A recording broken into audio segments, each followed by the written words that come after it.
Tanpa sengaja pria jatuh cinta pada istri tetangganya. Demi memilikinya, setiap larut malam bawa teropong. Dia mengintip setiap gerak-gerik pasangan itu. Awalnya dia hanya sekadar melihat, tapi seiring berlalunya waktu Jack menyadari bahwa Lisa baik dari segi kepribadian maupun hobi. Semua itu sangat sesuai standarnya memilih pasangan. Maka untuk memikat hati Lisa secepatnya, Jack yang menyimpang merancang rencana. Keesokan harinya dia pura-pura butuh bantuan teman, memohon Lisa datang ke rumahnya. Lisa tak kuasa menolak, langsung mengetuk pintu Jack dengan tergesa-gesa. Kakinya menginjak ambang pintu tanpa sadar, terjebak pada perangkap matang rancangan Jack. Saat bertemu, Jack langsung mengeluarkan gaun panjang biru muda untuk diberikan kepada Lisa. Sampai di titik ini, meski sebodoh apapun Lisa pasti bisa menebaknya. Jack sama sekali tak berniat baik. Lisa panik baru beranjak, namun tragedi terjadi detik kemudian. Saat Lisa membuka mata lagi, dia sudah di lingkungan asing bersama seorang wanita lain. Setelah berbincang, akhirnya juga diketahui bahwa wanita itu bernama Cui Xia. Sebagai orang yang sama-sama dipenjara oleh Jack di sini, Lisa pun secara naluriah ingin melarikan diri. Sayangnya, pintu utama dipasang panel sandi. Tak putus asa, Lisa mencoba cara lain, namun tetap gagal. Bahkan telepon di sini hanyalah replika. Lisa kemudian berencana melompat keluar jendela, tapi di balik kaca masih berdiri tembok beton tebal. Baru setelah itu Lisa mendapat penjelasan dari Cui Xia bahwa Jack membangun tempat ini. Mereka menahan orang pilihannya. Yang patuh diberi makan, yang tak kerjasama dibiarkan mati kelaparan. Lisa pun benar-benar hancur. Meski Cui Xia membujuk, ia panik memukuli pintu minta tolong, tahu seluruh bangunan istimewa. Dari segi keamanan maupun kedap suara, fasilitas ini setara militer. Sekuat apapun teriakan, belum tentu ada yang mendengar di luar. Sementara itu, Jack memulai langkah selanjutnya, menyusup ke rumah Lisa, mengambil pakaiannya di kamar, lalu memecahkan fotonya bersama suami. Ia menciptakan ilusi Lisa kabur dari rumah, lalu Jack turun ke ruang bawah tanah membujuknya agar tinggal, namun Lisa menolak.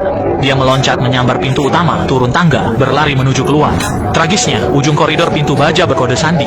Pintu baja itu tersembunyi di balik rak anggur. Orang biasa sulit menyadarinya. Tanpa tempat lagi untuk berharap, Lisa terpaksa kembali ke kamarnya. Melihat itu, Jack pun mengungkapkan tujuannya. Ternyata menurut hukum setempat, seorang pria hanya boleh menikahi satu wanita sebagai pasangan. Sedangkan Jack ini playboy ulung, sehingga dia membangun markas rahasia ini. Markas itu digunakan untuk memenjarakan wanita incarannya. Dan Jack memperingatkan Lisa. Kau bisa mencoba membunuhku kalau mau, tapi kau akan mati di sini seperti seorang budak Israel bersama Firaunnya. Setelah Jack menjelaskan, suami Lisa pulang kerja tiba di rumah. Melihat kamar kosong, ia mengira istrinya pulang ke rumah orang tua. Lagi pula semalam mereka baru saja bertengkar. Namun saat dia melihat ponsel istrinya, suaminya langsung membuang pikiran itu. Keluar rumah tanpa membawa ponsel jelas tidak biasa. Dia segera pergi ke rumah Jack menanyakan keadaannya. Melihat isyarat suaminya, Lisa kembali berteriak. Benar-benar membuat Jack kesal. Marah, ia kembali memperingatkan Lisa. Jika kau masih tidak menurut, aku tidak keberatan membunuh suamimu. Melihat Lisa ketakutan, baru setelah itu Jack dengan puas meninggalkan ruangan. Adapun suami Lisa, hanya dengan beberapa patah kata Jack berhasil menghalau dan mengusirnya pergi. Selanjutnya mimpi buruk Lisa pun dimulai. Pada hari ketiga wanita itu dipenjarakan oleh si psikopat, dia diwajibkan mengenakan gaun dan bahkan dipaksa mempertunjukkan sebuah bakat. Lisa pura-pura patuh agar Jack lengah, hanya untuk mendapatkan sebutir nasi untuk dimakan, sambil menunggu saat yang tepat. Lisa mengambil wajan dan hanya dengan 2 pukulan membuat Jack pingsan. Alasannya sederhana, ruangan itu hanya punya satu pintu keluar. Pintu utama juga dipasangi kunci sandi, dan hanya Jack yang tahu kodenya. Saat Lisa hendak menyiksa, tiba-tiba Cui Xia, yang juga ditahan di sini, terlibat perkelahian dengannya. Saat mereka bergulat, Jack memanfaatkan kekacauan untuk melepaskan ikatan, mengambil kendali, dan menundukkan Lisa. Ternyata selama ditahan, Cui Xia telah lama dicuci otak oleh Jack. Dia sudah lama kehilangan jati diri dan terbiasa hidup seperti itu. Sementara di luar, sejak Lisa menghilang tanpa jejak, suaminya mendatangi teman polisi untuk minta bantuan. Temannya juga menyerahkan kasus ini ke rekan di bagian teknis, tapi meski begitu Dapang tetap tak menemukan tersangka. Secara logis, jika Lisa benar-benar pergi, seharusnya ada jejak pembelian tiketnya di internet. Namun Dapang mencari berjam-jam tanpa satupun petunjuk. Berbagai tanda menunjukkan Lisa masih di sekitar sini. Sang suami segera membawa teman-temannya mengetuk pintu Jack lagi. Meskipun Jack tetap bersikeras tidak mengaku, temannya menangkap sedikit petunjuk dari ekspresi halusnya. Jack tampak merasa terancam.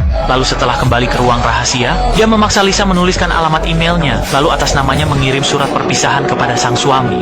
Dear Evan, I'm sorry.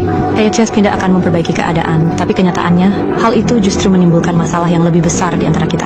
Kepergian istri tanpa sepatah kata membuat suaminya sangat berduka. Setiap hari ia hanya bisa menenangkan diri dengan alkohol, dan saat bosan ia juga akan menemui Jack untuk curhat. Sementara itu, Lisa sudah mencoba mengetuk langit-langit untuk menarik perhatian suaminya, tapi kedap suara kamar yang terlalu baik membuat bunyinya sama sekali tak terdengar keluar tenda.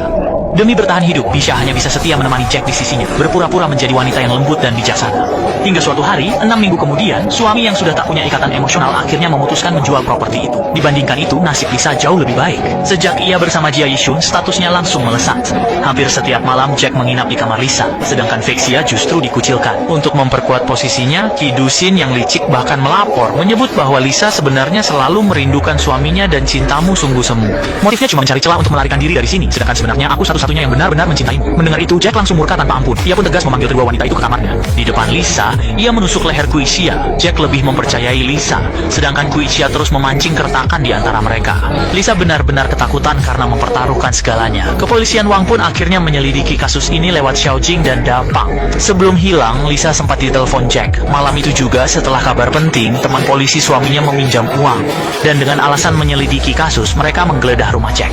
Saat mendekati lemari minuman keras, Jack panik karena pintu ruangan rahasia ada di belakangnya. Mungkin khawatir rahasianya terbongkar. Saat Jing Yuan berbalik, Jack tak berpikir panjang, langsung mengambil botol minuman dan menyerang habis-habisan. Melihat pemandangan itu, hati Lisa juga hancur. Dia tak tahu hingga kapan kehidupan seperti ini akan berlanjut. Dia bilang, sejak temanmu menyelidiki rumah Jack, ia tak mengabari lagi. Ponselnya tidak bisa dihubungi. Dan telepon terakhir yang diterima Lisa pada malam sebelum ia menghilang itu juga dari Jack. Semua tanda menunjukkan Jack bukan orang baik. Mendengar itu, suaminya segera ke rumah Jack untuk menyelidiki. Hingga suaminya mendekati lemari minuman, dia mencium aroma yang sangat familiar. Ternyata Lisa sudah menyiapkan makanan favorit suaminya. Setelah keluar dari ruang bawah tanah, Jack segera menyergap suaminya untuk duel 1 lawan 1. Suaminya mulai terdesak. Lisa akhirnya berhasil membuka pintu besar dan bergabung dalam pertarungan. Lalu ia langsung mengambil tabung pemadam dan memukuli Jack hingga pingsan total. Di akhir film, kehidupan Lisa dan suaminya kembali normal. Keduanya pun pindah ke kota besar untuk tinggal. Sedangkan Jack menderita berat. Yang menantinya adalah penjara tanpa akhir. Lisa memang tahu betul cara membunuh sekaligus menghancurkan hati. Setiap tahun ia tetap datang menjenguk bocah itu.